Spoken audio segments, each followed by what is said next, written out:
Hello and welcome to another episode of Cybersecurity Awareness TV. This is episode 397, recorded May 28th, 2022.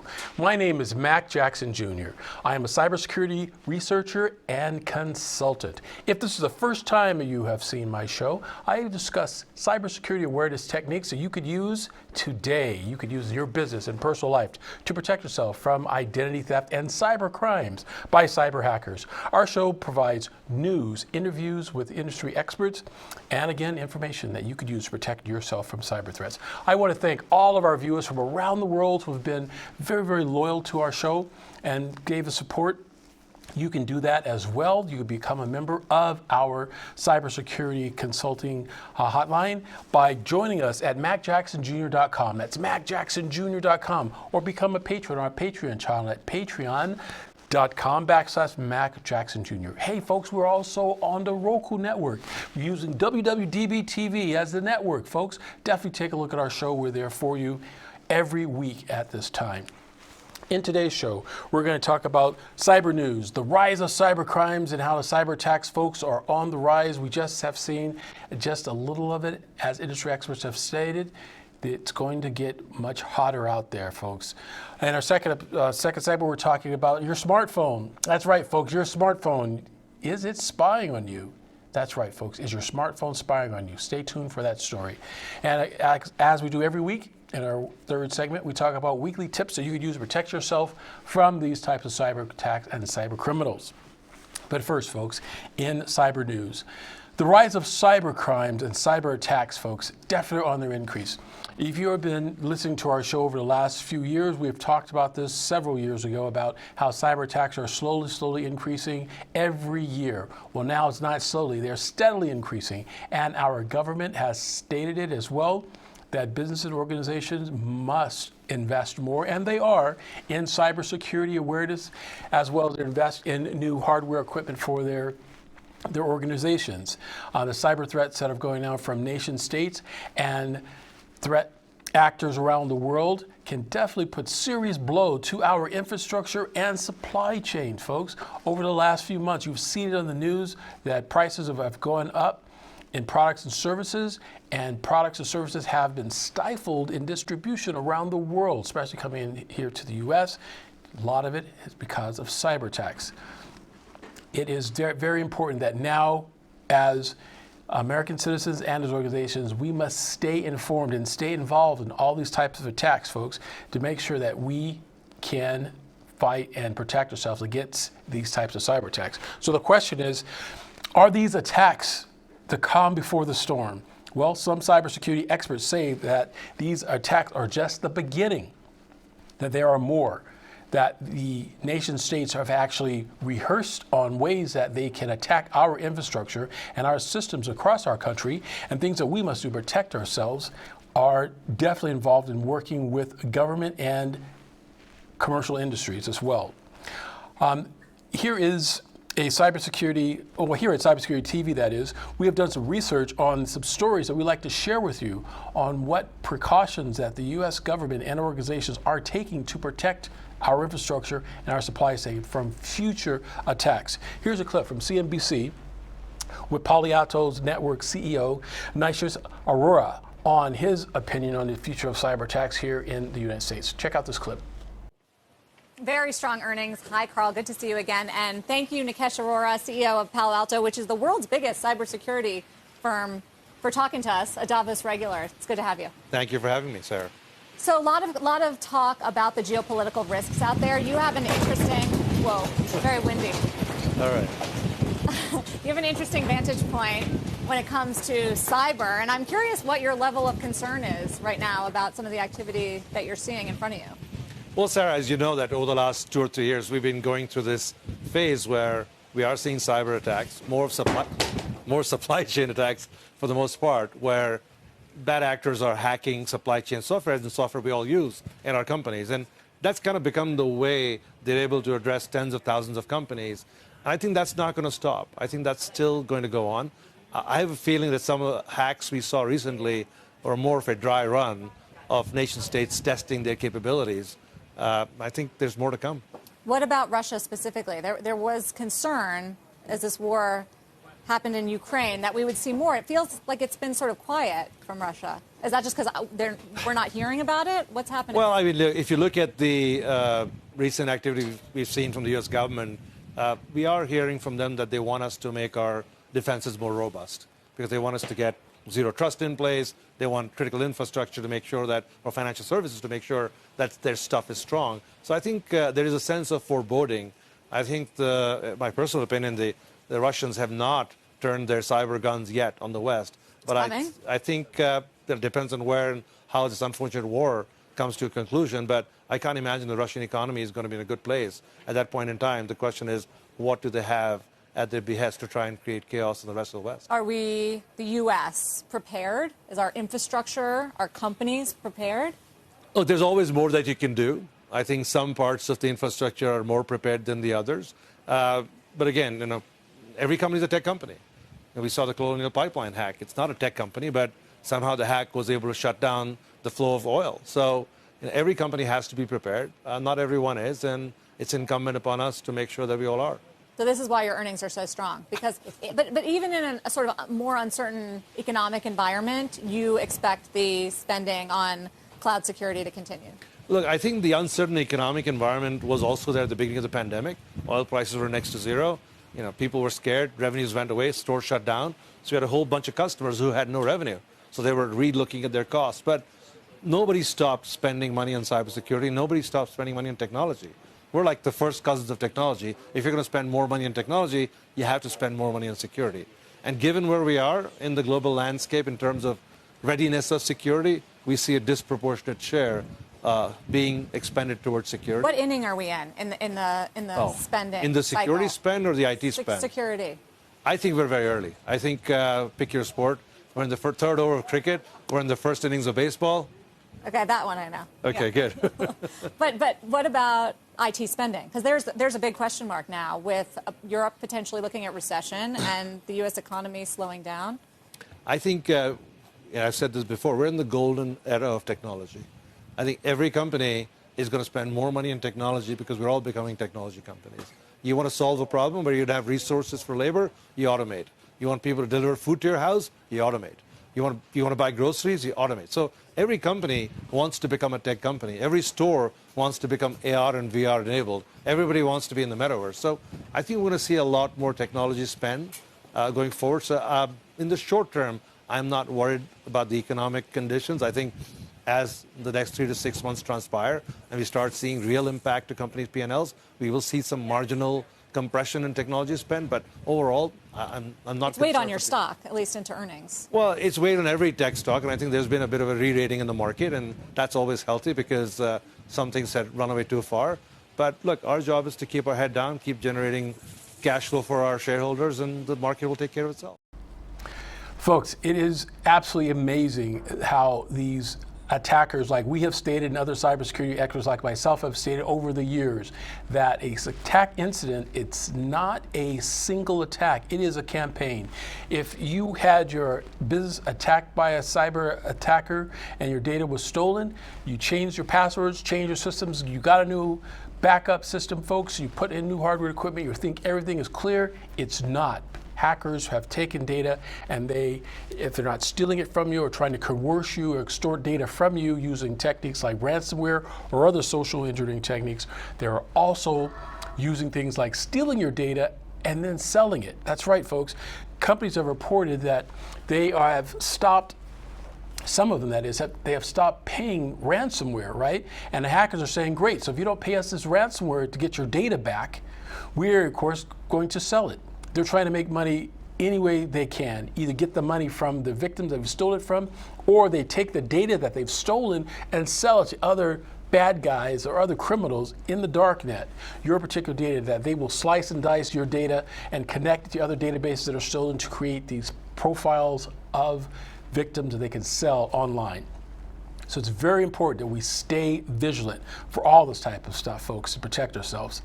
It's an amazing world out there, folks. Absolutely amazing, but we are definitely fighting back. There's more in our show we have for you today, folks. Stay tuned. We'll be right back after these messages.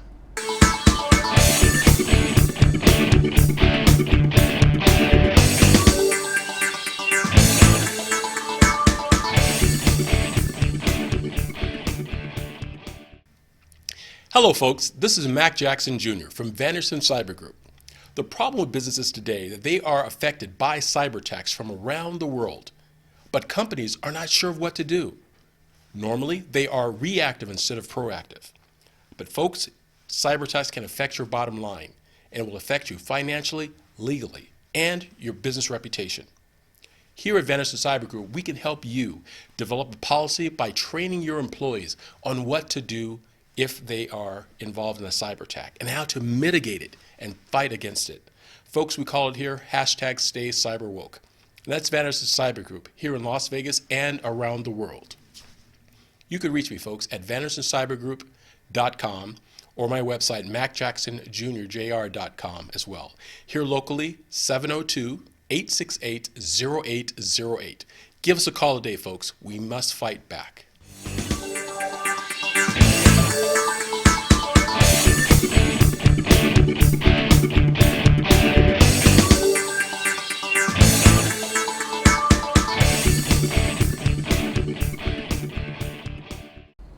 Welcome back, folks. Cybersecurity Awareness TV. I'm your host, Mac Jackson Jr. Again, you can go to my website, MacJacksonJr.com, and find out information on how to protect your business from cyber crimes and cyber attacks. But also, folks, by the way, take a look at my company, Vanderson Cyber Group. We will help you put together the policies and procedures you need in your business to help you stay compliant and mitigate the damages of identity theft and cyber crimes to your business. In this segment here, we're talking about, is your smartphone, folks, like this, your smartphone, is your smartphone spying on you?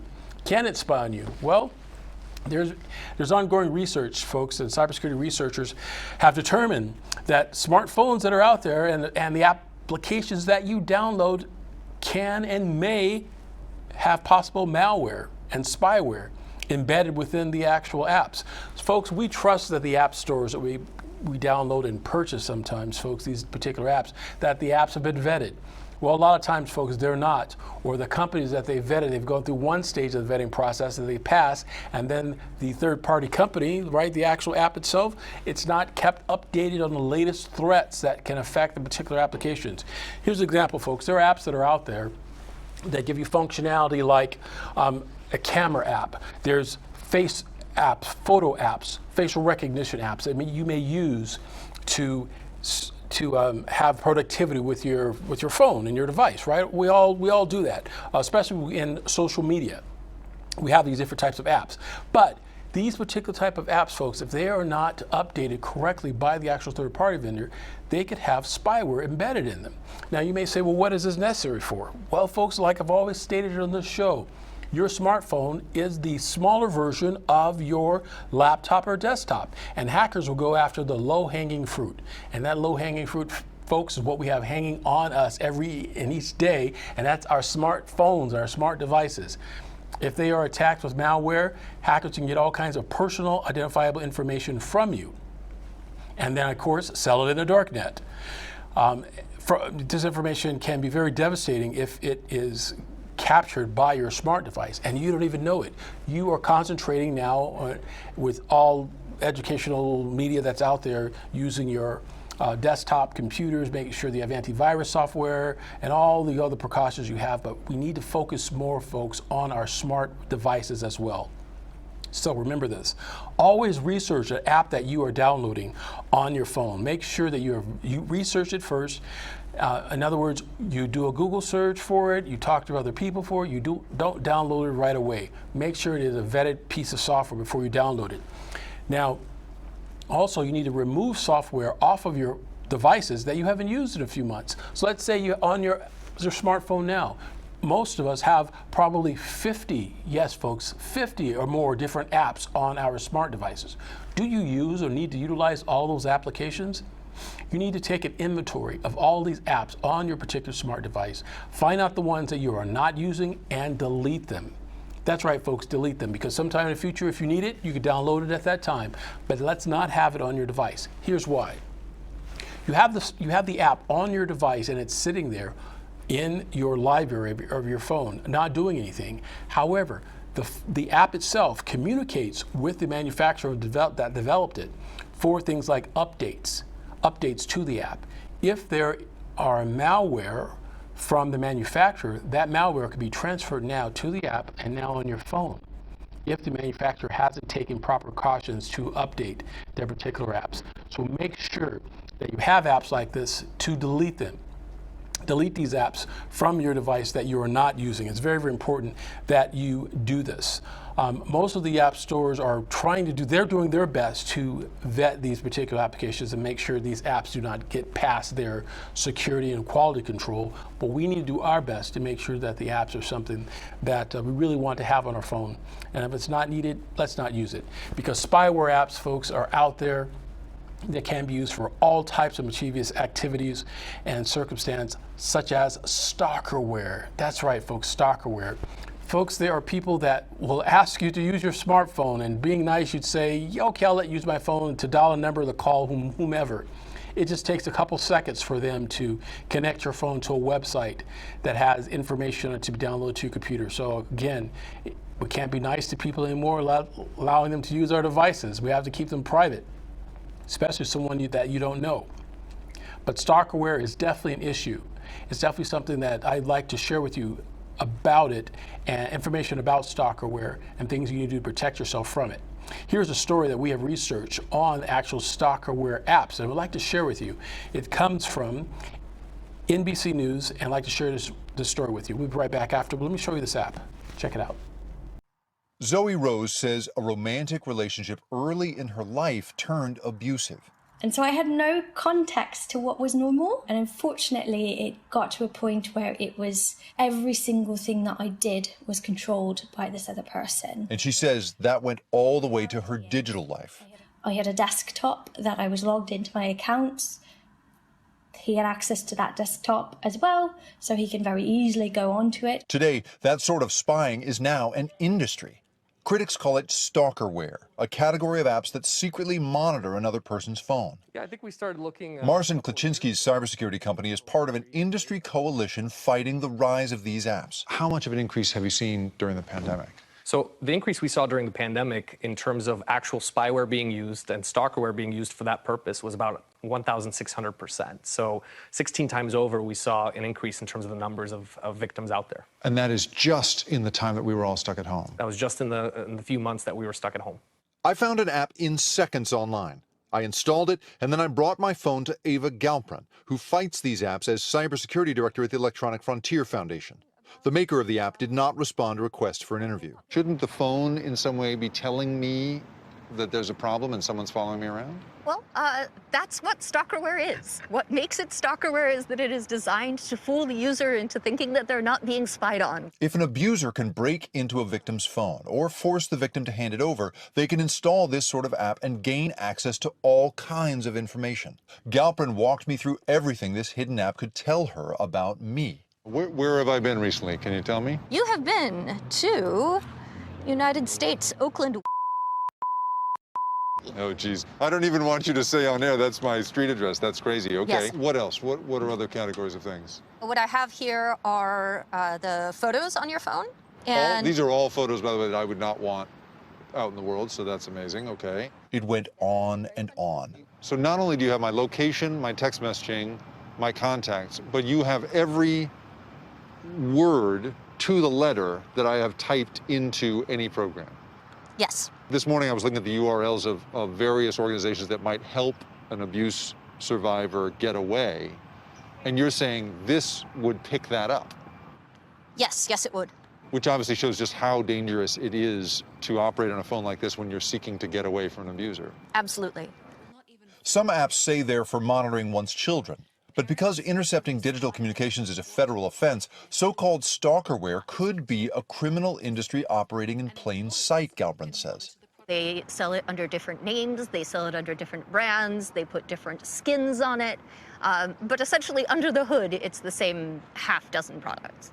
One of the things that law enforcement can do, that attorneys general can do, is actually enforce the laws that are on the books. Today, Zoe Rose works in cybersecurity and says the industry, which has made spying on one another as easy as downloading any app, hides behind a natural impulse. Stalkerware is also advertised as a logical thing.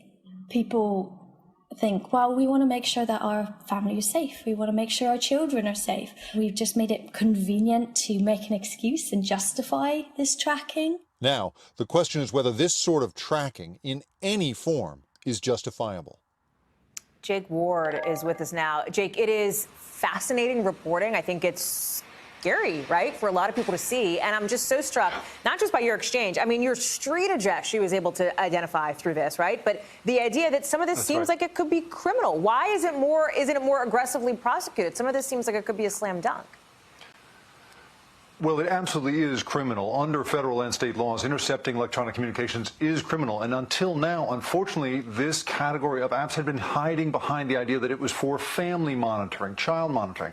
But the good news here, Hallie, is that we are starting to see action. In fact, the Federal Trade Commission just last month announced that it was finalizing an order acting against what it actually calls a stalkerware provider, a company called Support King, which did business as something called spyphone.com, and its CEO, ordering them to shut down, ordering them to delete data. It could be that we're starting to see action being taken against this category. I have a hard time letting you go without doing, and I don't want to be like so news you can use, but like, how do you know if there's stalkerware on your phone? How do you protect yourself? Can you walk us through that? Because that feels like such a question right now. Well, the tough part of it right here is that actually abusive spouses actually, will take a phone or demand a phone from somebody. And so in that case, it's very hard to defend oneself. But it's checking to make sure that you're using two-factor authentication wherever you go. It is keeping good track of your phone. And there are settings you can go into. If you Google up how to resist stalkerware, there are, in fact, settings you can change. But here's an important thing. If you are in an abusive relationship, Hallie, you should not do those things. You should try to get a new phone because you don't want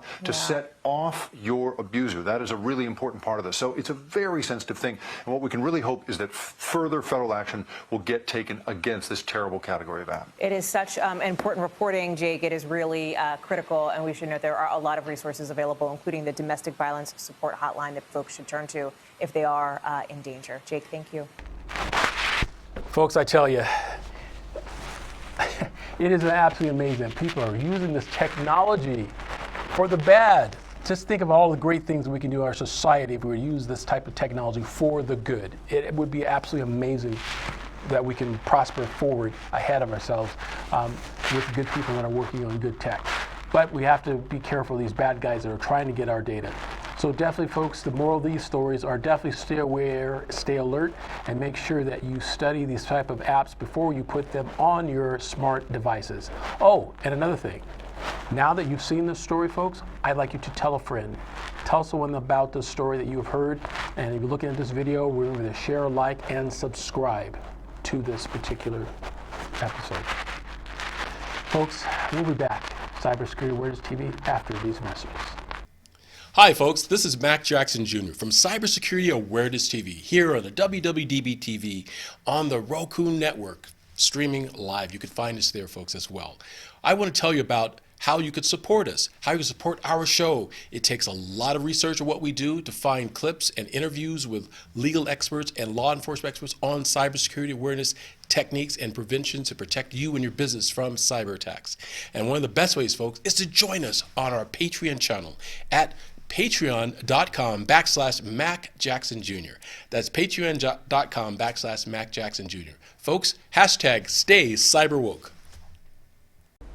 Hi folks, welcome back to Cybersecurity Awareness TV. I'm your host, Mac Jackson Jr. And in this segment, we talk about cybersecurity tips that you could use to protect yourself and your family and your business from these types of cyber attacks. Every week, folks, we cover these attacks. We want to definitely get it through to you guys every week on what you can do to protect yourself.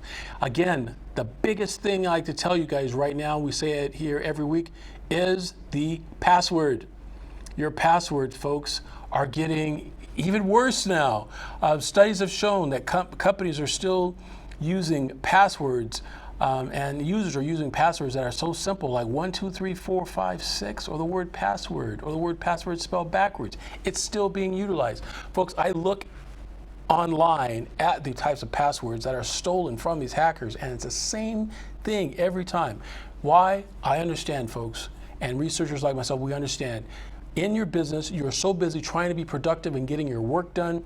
There's process and procedures that you have to do that you don't have time to sit there and concentrate on what type of password to use.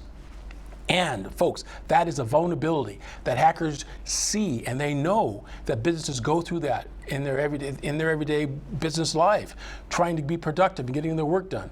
So because of the chaos that's going on in your organization to try to remember passwords, you're going to use a password that's simple to use. That there is a vulnerability that hackers will jump on and be able to just take your attention away from what you need to do to protect yourself and utilize your simple password and be able to get into your systems. So that's why it's important, folks, that we must understand how to create a proper password and how to maintain and change it. Now, there's a couple things to help you out. I'll give you two of them right now. First is having a password management system. I've stressed about that all the time on our show. We talk about password management systems, and what it does, it will encrypt all the passwords that you use in every website that you visit. You utilize these password management systems by encrypting every password that you utilize and your user ID, and all you have to remember is one password to get into your system. Only one. That's the first thing you need to do. Secondly, you need to change your passwords in all your social media, folks. I have several thousands of friends in social media, and I get these emails sent to me and text messages from my friends that tell me that they've been hacked by their social media, from Facebook to Instagram.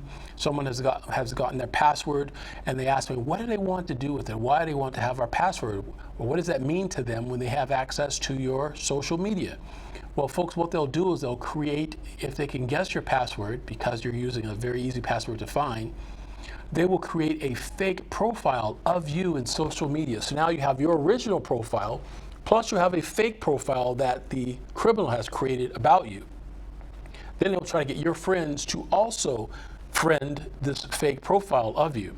Now they have friended you on this fake profile. They'll start sending those particular friends of yours information on scams and all sorts of various information, thinking that's coming from you.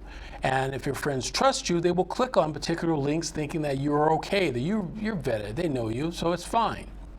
I say this because I get this types of calls all the time. Folks, if you get this type of information, let your friends know. And my friends who are on social media, they're doing the right things by sending out messages to all their friends, letting them know that if they've gotten a request by them, it is definitely a hack attack. Do not respond back. And I recommend my friends to always change their passwords on every piece of social media, including your financial institutions as well. Because and you have to do this regularly. If you change it once, you think that everything is great, you wait another 3 months, change it again. You want to make sure that you maintain it consistently of changing it, because if the hackers got your password once, they may have interlays within your connections within your social media to get your password again by trying to figure out the way that you do your passwords. That's why a password management system is necessary. So you're thinking, wow, is there something in the future that could help us avoid all those types of passwordness? Yes, there is.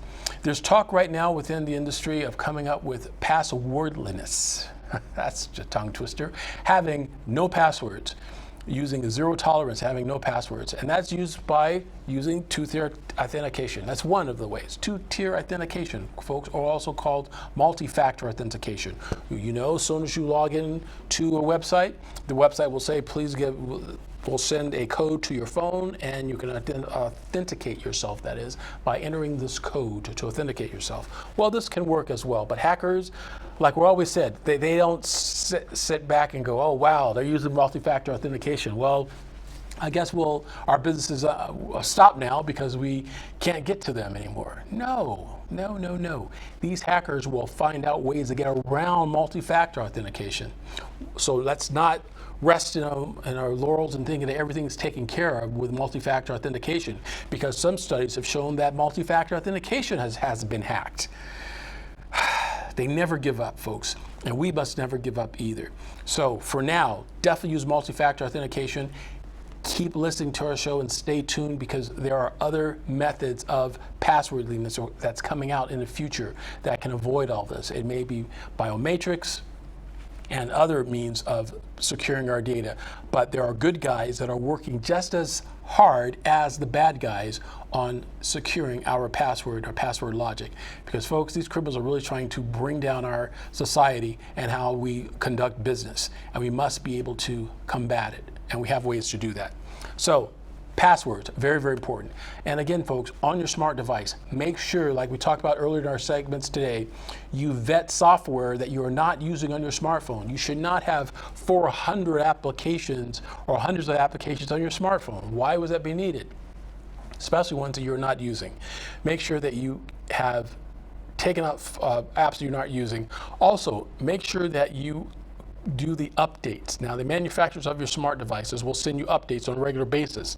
This means that the manufacturer has understood that there are potential threats that possibly can be damaging to your phone. So they provide these updates. So I definitely advise taking the time and make sure your device is updated so you have these latest operating systems on your device to protect yourselves. Folks, these are just some of the things you can do to protect yourself. It's an amazing world out there of all the things that we have going on. And I advise you definitely keep vigilant and definitely hashtag stay cyberwoke. That's it for our show this week, folks, here at Cybersecurity Where It Is TV. I hope you got a lot out of it. And remember, folks, share, subscribe, all the information with a friend and letting them know what's going on. We must get this message out to everybody. If you'd like to contact me, again, you can find me at macjacksonjr.com. That's macjacksonjr.com. Remember, folks, to subscribe, like, and hit that bell, folks, and make sure you get all the latest updates to Cybersecurity Where It Is TV. We're also streaming on the Roku network with WWDB-TV, a great network, folks, you'll find on Roku. And you'll find out more information about my business, and that's Vanderson Cyber Group, folks. That's vandersoncybergroup.com as well, where you'll find ebooks and training and information for your employees and your business. Thank you again, folks. We will see you again next week here at Cybersecurity Where It Is TV. Take care.